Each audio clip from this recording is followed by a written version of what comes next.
Want to use your Ledger hardware wallet with Crypto.com for ultimate security? While you can't directly connect them, I'll show you the safe way to move funds between them. Welcome back to Guide with Samuel.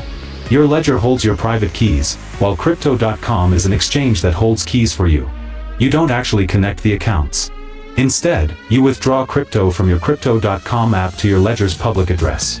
Go to Withdraw in Crypto.com, paste your Ledger's receive address, and confirm the transaction. To send back, you'd use Ledger Live to send funds to your Crypto.com deposit address. A crucial pro tip, always verify the receive address on your Ledger's screen. When withdrawing from Crypto.com to your Ledger, double-check that the address on your Ledger's display matches the one you pasted. This protects you from malware that might change the address in your computer's clipboard.